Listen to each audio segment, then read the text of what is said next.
नमस्कार दोस्तों, कैसे हैं आप लोग। तो आज हम बात करेंगे कि स्पेशल नीड्स क्या है और स्पेशल एजुकेशन क्या है, इसके बारे में बात करते हैं।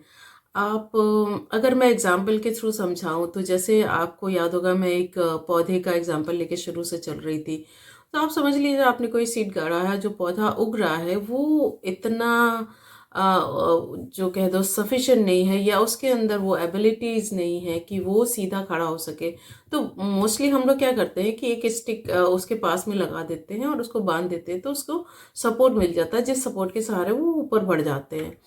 तो ऐसा ही आप समझ लो कि बच्चों में भी होता है कि कुछ बच्चे होते हैं जो बॉर्न होने के साथ ही कुछ चैलेंजेस फेस करते हैं। द चैलेंजेस डेवलपमेंटल भी हो सकते हैं, फिजिकल भी हो सकते हैं, इंटेलेक्चुअल भी हो सकते हैं और बिहेवियरल भी हो सकते हैं।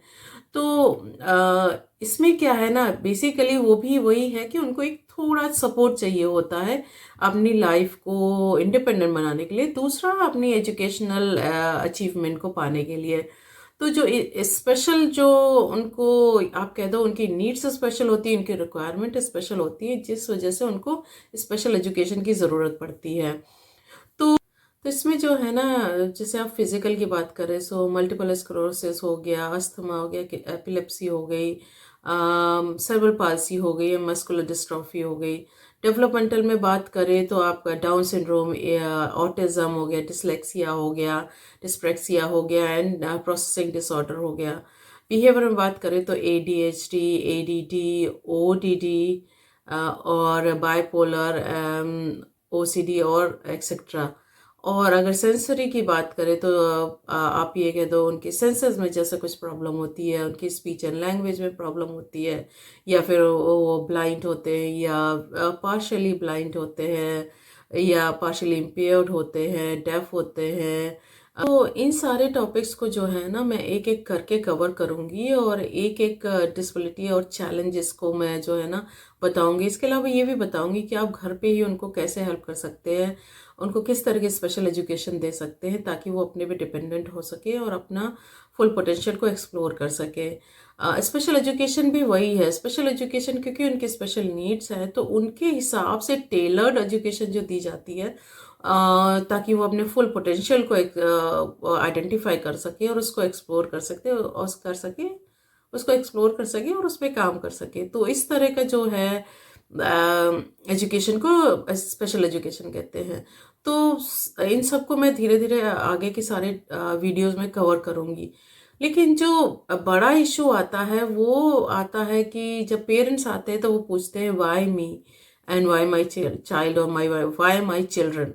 तो एक्चुअली इसका सीधा स्ट्रेट फॉरवर्ड तो आंसर कोई है नहीं। कई बार क्या होता है कि प्रेगनेंसी के टाइम कुछ प्रॉब्लम हो गई, कुछ इन्फेक्शन की वजह से हो गया, या कुछ प्रेगनेंसी के टाइम कुछ सब्सटेंस अब्यूज का हो गया, या फिर आपने कुछ ऐसी चीज, सिगरेट स्मोकिंग, अल्कोहल और इस तरह की कोई चीज हो गई, खाने से हो गया, रेडिएशन से हो गया, या high level of environmental toxin की वजह से भी हो सकता है। तो एक्चुअली आप कहें कि वाई मी, तो आंसर नहीं है, क्योंकि किसी को भी नहीं पता कि ये कैसे होता है, क्यों होता है। ये पता है कि हाँ, जैसे कुछ कुछ में स्पेसिफिक होता है कि भाई जो है ना, उनके क्रोमोसोमल डिसऑर्डर्स होते हैं, उनके क्रोमो सकते हैं। सबसे बड़ी जो प्रॉब्लम आती है वो आती है acceptance, acceptance by the parents and by the society. बहुत ही मुश्किल होता है पेरेंट्स के लिए एक्सेप्ट करना अगर उनके बच्चे को कुछ स्पेशल नीड्स होती है, और सोसाइटी भी उस पर कोई बहुत अच्छा सपोर्ट नहीं देती है। और हमारे एजुकेशन सिस्टम में, इंडिया के एजुकेशन सिस्टम में स्पेशली इस तरह का कोई अरेंजमेंट ज़्यादा है नहीं है। हाँ, अब अवेयरनेस बढ़ गई है, स्पेशल टीचर्स भी अपॉइंट किए जा रहे हैं, और उसमें किस हद तक काम हो रहा है, क्या हो रहा है, अभी भी पूरी इंडिया में इस तरह की इंफॉर्मेशन नहीं स्प्रेड हुई है। अगर आप एक्सेप्ट कर लेते हैं ना एज ए पेरेंट और एज अ सोसाइटी, आधा काम तो वहीं हो जाता है। मैं आपको एक कहानी बताती हूँ।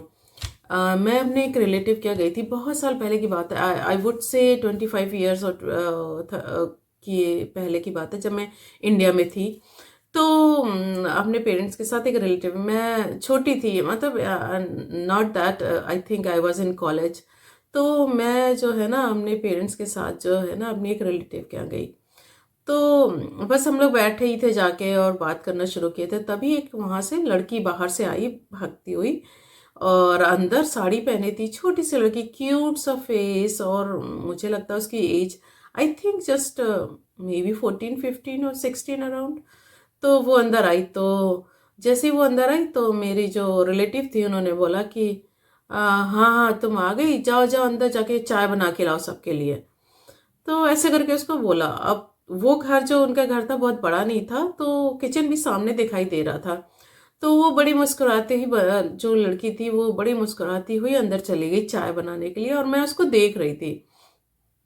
तो अभी बस इतना ही हुआ था, मेरे जो रिलेटिव थे वो बोलने लगे, अरे वो पागल है ना, शादी कर दी गांव वालों ने, घर वालों ने, और क्या है ना कि अब वो घर में कोई उसको पूछता नहीं है, उसका हस्बैंड भी उसको मारता है, और वो जो है ना बस कभी कभी यहाँ जब वो लोग नहीं होते तो वो यहाँ आ जाती है, हम लोग के साथ बैठती है, बात करती है, और थोड़ा सा उसका जो है ना मन वो हो जाता है।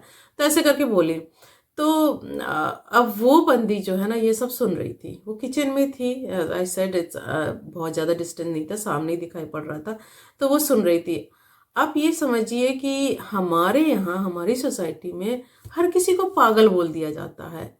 वो थोड़ा सा अगर इंटेलेक्चुअली चैलेंज होते हैं, अगर थोड़ी सी उनकी अंडरस्टैंडिंग स्लो प्रोसेसिंग होती है, तो उसको पागल डिक्लेयर कर दिया जाता है, और उसी हिसाब से उसके साथ ट्रीट किया जाता है।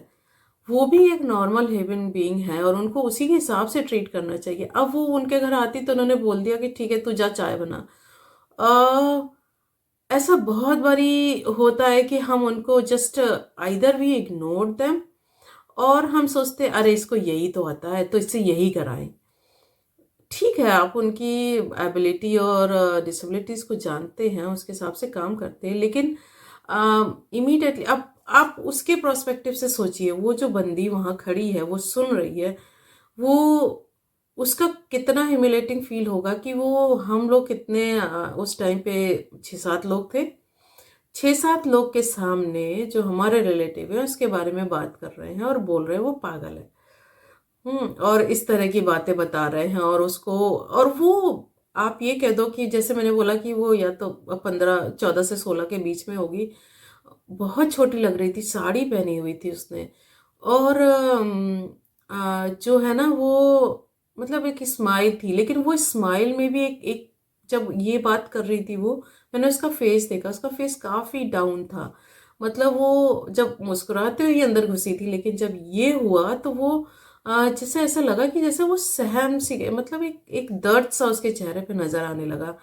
अम, कितना मुश्किल है अगर आप उसके शूज में अपना पैर डालिए, कि ठीक है उसकी मेंटल एबिलिटी जो है ना, हो सकता है 10 साल जो है ना 10 ईयर के बच्चे की हो, 10 साल की लड़की की उसकी जो है ना मेंटल एबिलिटी है, लेकिन उसको जो है ना उन्होंने पुश कर दिया है कि तू लाइफ जी 22 या 26 ईयर ओल्ड के जो गर्ल होती है उसके हिसाब से, क्योंकि सबने बोल दिया घर में कि भाई शादी कर दो, शादी करके ठीक हो जाते हैं सब।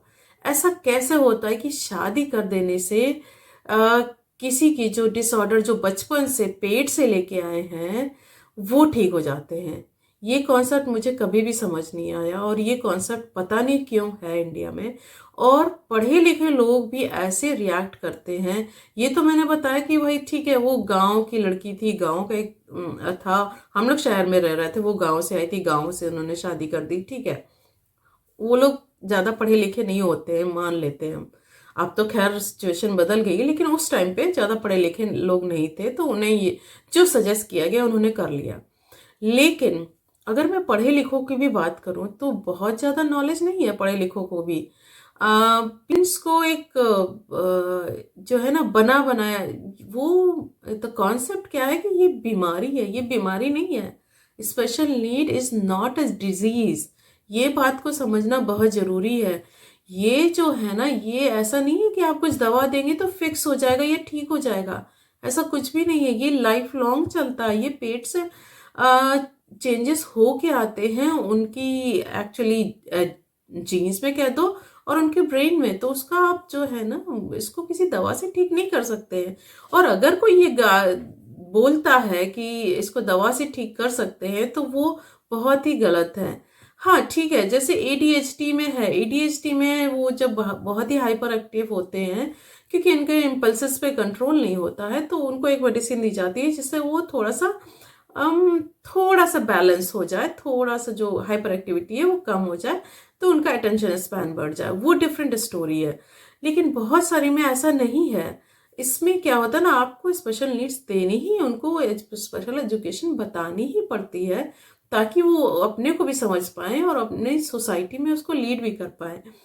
अब पेरेंट्स के एक्सेप्टेंस एक जगह पे होती, मैंने ये भी देखा है कि सोसाइटी वाले बहुत क्रूअल होते हैं इस तरह के स्पेशल नीड्स बच्चों को लेके, और एनी भी स्पेशल नीड्स जो भी पीपल हैं अराउंड अस, उसको लेके बहुत ही क्रूअल होते हैं। वो उनका मजाक उड़ाते हैं, उन पे हंसते हैं, उन पे जोक करते हैं।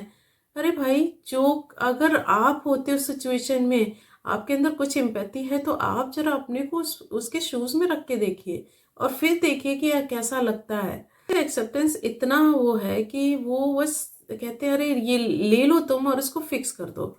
ऐसे ऐसे वर्ड्स भी हमने सुने हैं।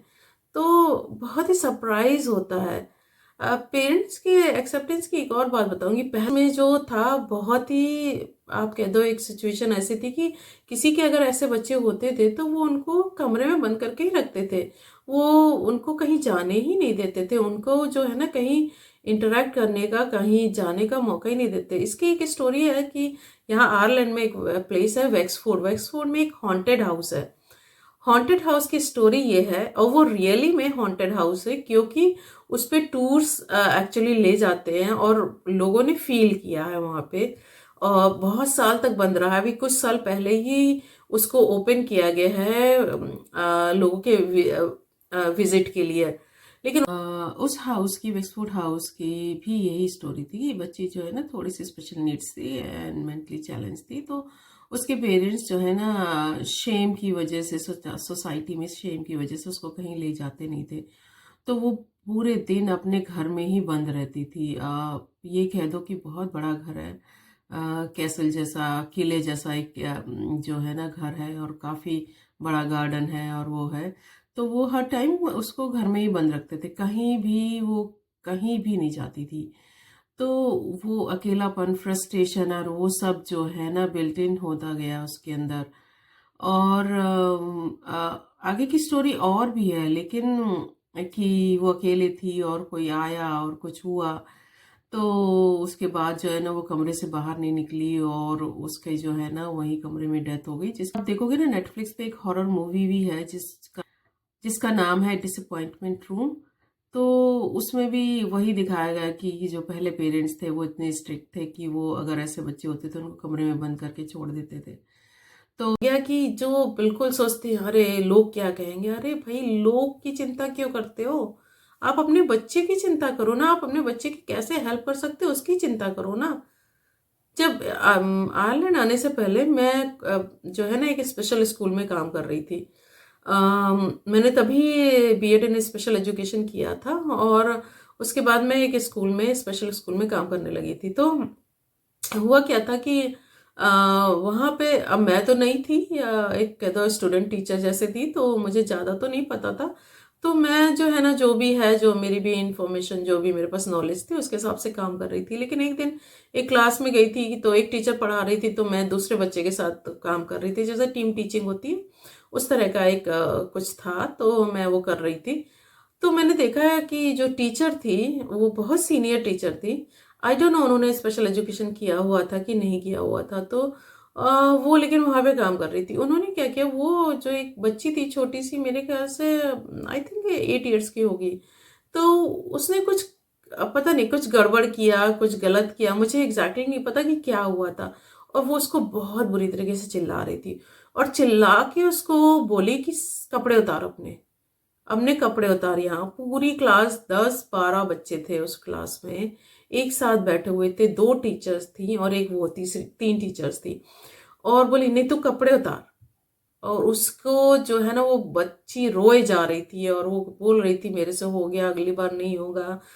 रिक्वेस्ट कर रही थी, हाथ जोड़ के खड़ी हुई थी टीचर के सामने। और वो टीचर ने नहीं सुना, उसको जो है ना बोला कपड़े उतार दो, और उसको पूरी क्लास के सामने उन्होंने कपड़े उतरवाए। आप समझिए, इस बात को लेके मैं हिल गई थी।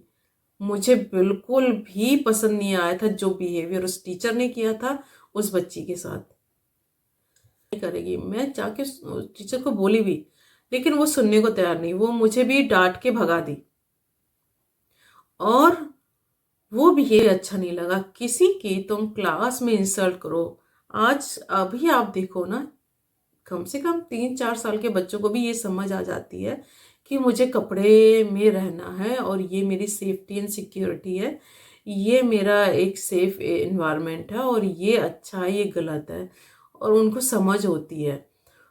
उस सिचुएशन में अगर उस बच्ची ने थोड़ा सा भी कुछ गलत किया है तो ये पनिशमेंट तो कभी भी एक्सेप्टेबल नहीं था।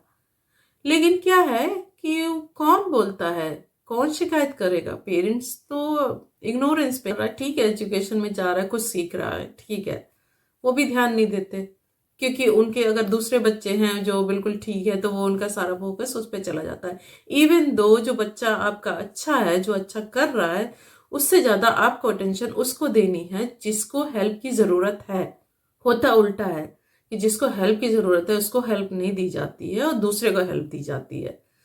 तो पहले आप अपने आप को असेस करिए। आप पेरेंट हैं, आपका बच्चा है, आपका ब्लड है, आपकी रिस्पॉन्सिबिलिटी है कि उसको इंडिपेंडेंट बनाए और अपने पे इतना कॉन्फिडेंस दे कि वो समाज में जाए और कॉन्फिडेंटली काम कर सके, चाहे वो फिजिकल डिसेबिलिटी हो, इंटेलेक्चुअल डिसेबिलिटी हो, और चाहे सोशल और इमोशनल डिसेबिलिटी और चैलेंजेस हो, कुछ भी हो। आप हेल्प करके उनको उनके पैरों पे खड़ा होना सिखाएं, क्योंकि आप आज है कल नहीं होंगे।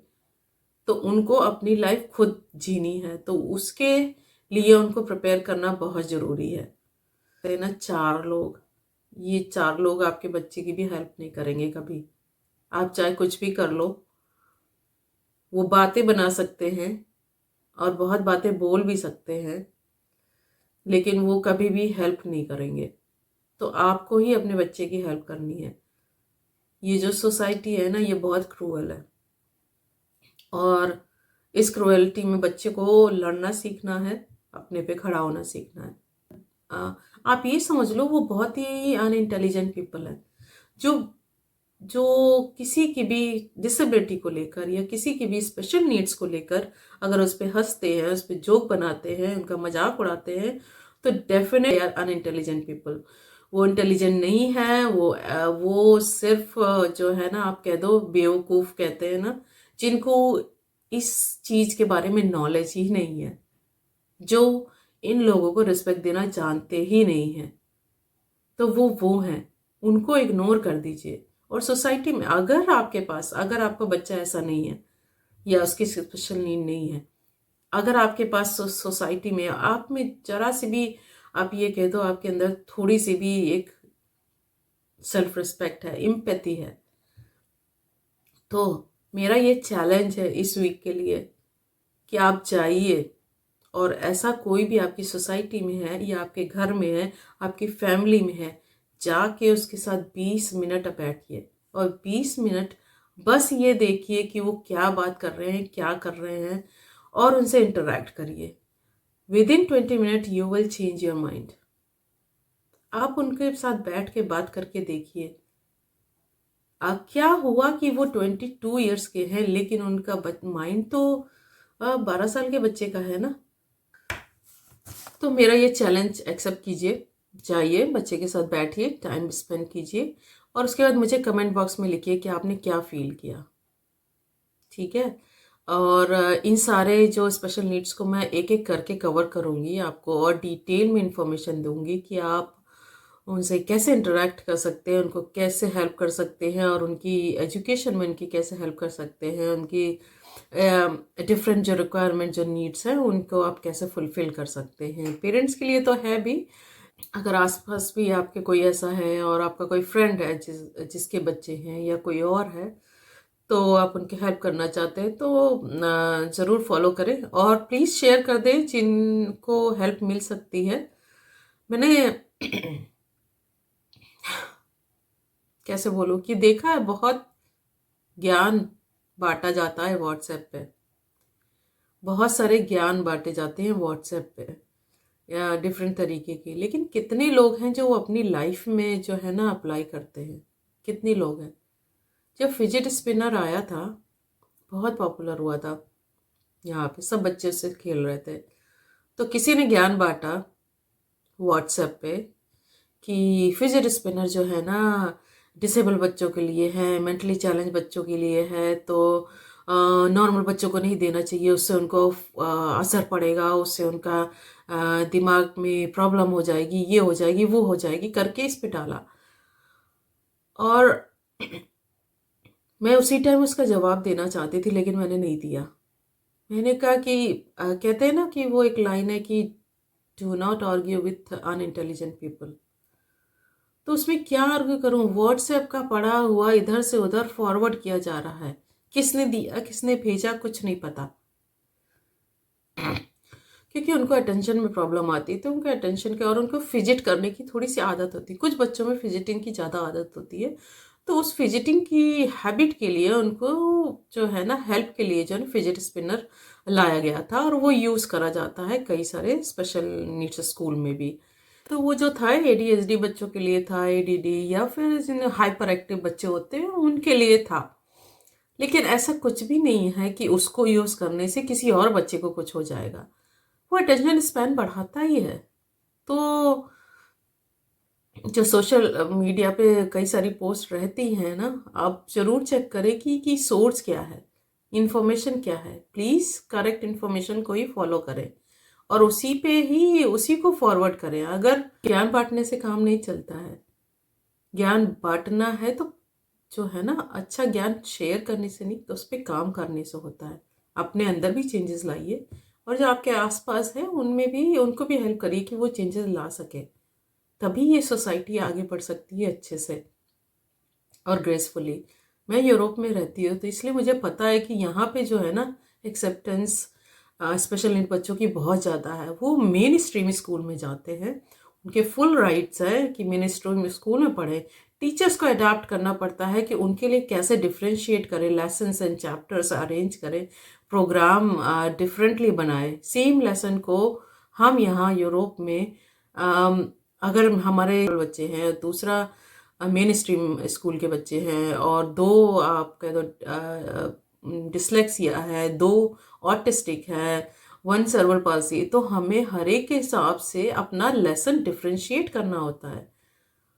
तो हमारे यहाँ यूरोप में इतना एक्सेप्टेंस है कि हम मेन स्कूल में भी टीचर्स जो है ना उन बच्चों की स्पेशल नीड्स के हिसाब से लेसन चेंज करते हैं और वैसे पढ़ाते हैं।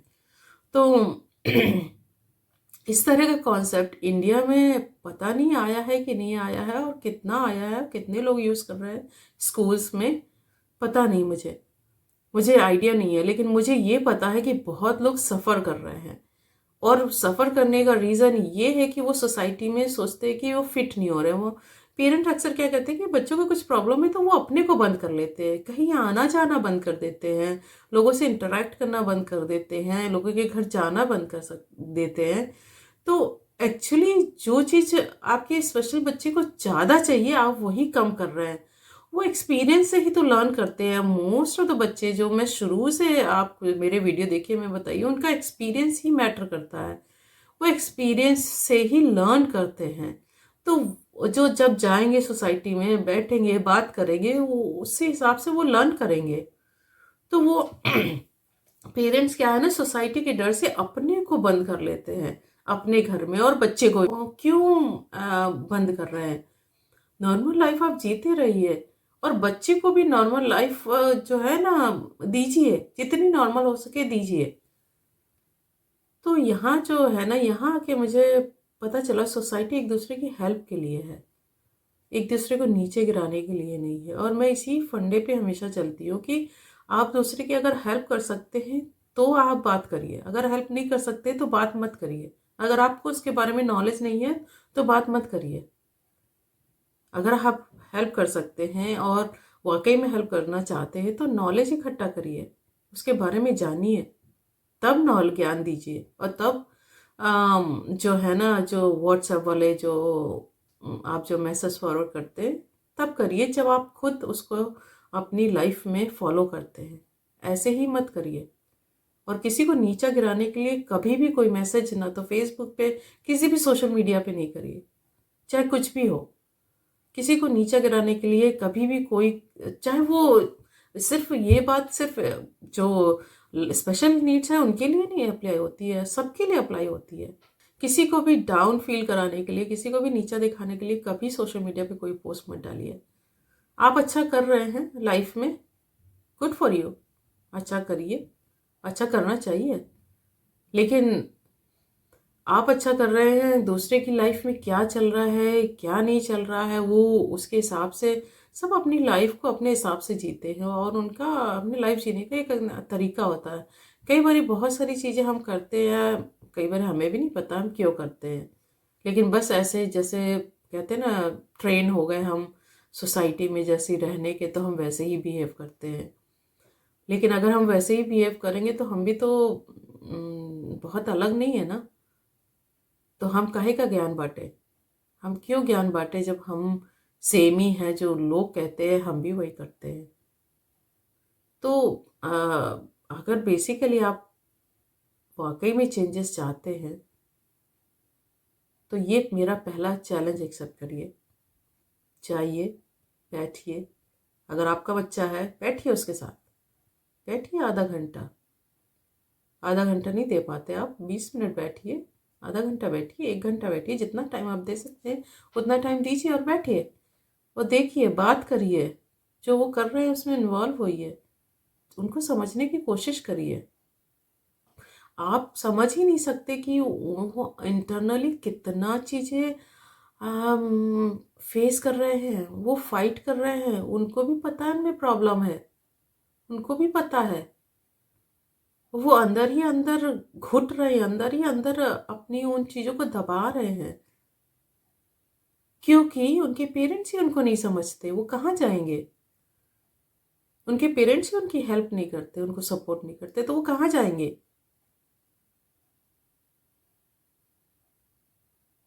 तो देखिए, अगर आप कर सकते हैं टाइम स्पेंड कीजिए और उन्हें समझने की कोशिश करिए। बाकी मैं आगे के वीडियोस में जो एक एक करके कवर करूँगी उसमें आपको और डिटेल में बताऊंगी, तो आप उनकी और अच्छे से हेल्प कर सकते हैं। तो आज के लिए बस इतना ही। नमस्कार, बाय बाय।